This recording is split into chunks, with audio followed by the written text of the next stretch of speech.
To mark Tom's anniversary, I'm going to have just a chill day on the actual day of the 30th. And then I think we're going to go and walk to his bench, which is in a really special place. And I think I might go and take his favourite drink and sit there with the kids and think about Tom. So I don't actually speak to the children about Tom's year anniversary. We speak about their dad all the time, so I don't feel the need that I need to be like, this is a year since Daddy died. Like maybe on the day I might say something along them lines, but for us, we just talk about their dad all the time. Broadstairs is a really special place to us. This was the last holiday that we actually had as a family. And I just feel like there's some magic down here. I don't know, the sea, the sand, and yeah, Tom was just really, really happy the last time we were here. It doesn't really feel like it's been a year since we lost Tom.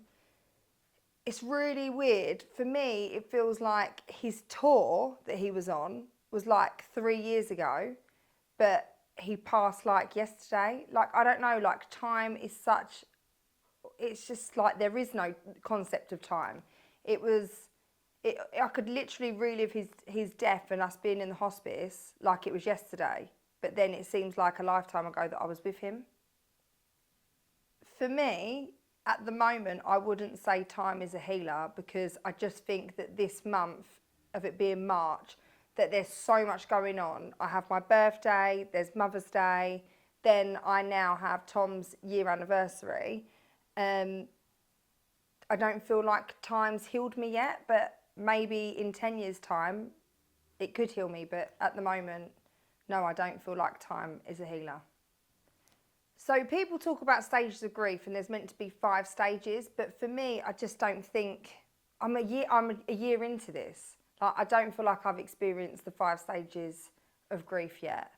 You know, I've definitely had like the depression and the being really, really sad and not being able to get out of bed. But I just think, I don't know, I just don't feel like grief works in them 5 stages for me either. The days that I've found really hard are just literally just that your average Wednesday. I might wake up and go, oh my God, he's not here today. Like, I think people put such a big emphasis on his birthday, our wedding anniversary, but for me it's like, you know, when I go to bed I think, oh my God, like I can't believe he's not here anymore. I can't believe I've not seen him for, you know, 10 months, 8 months, now a year. Like, there's not one day that goes by that I don't actually think about him. Yeah, I massively feel Tom's presence, like, especially now, this month, I really feel him. I think when he first died, he was with me and he was there, and I had so many signs and I could just feel him. Then I feel like he was a little bit quieter, but definitely this month, like, he is with me.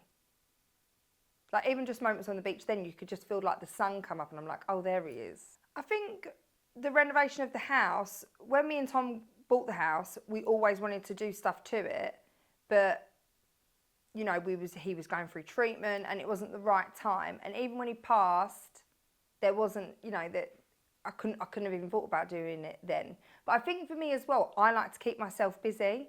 So renovating the house, it's like I'm focusing on something that's not Tom not being here. It's like, right, what am I doing to the house? I just think for me, I have to keep busy. The advice that I would give to someone who was going through grief right now is just do what feels right for you. And there is no right or wrong way to grieve. And there's no rule book. So you have to do what feels right for you and what's right in your heart. And if you want to lay in bed and cry all day, you do that. If you want to go out and work, go to work. Like, there's no right or wrong. Since losing Tom, I have definitely become more spiritual. I was never really that person, but I have become, because I think that you do get these signs and I feel that he's with me. And also I've just learnt to like now, live life in the now and not look to the future and just live what we have today. do you know what? Life right now is really tough. I know I keep going on about like March this month, but I feel like it's such a poignant month for me that honestly it is really, really tough. And I think that I've been so positive, but I am I'm struggling more than what I have done the whole time. I think even just, you know, when he was ill, it was like, right, we're going to fight this, we're going to do whatever. But I feel like right now, life is tough. And I just think, yeah, it's been a year without him. And I just can't actually believe that we lost him a year ago. I think if Tom could see me right now, he would be so proud of everything that I've achieved. And he'd be so proud of the mother I am to our children. And oh god, a bit emotional.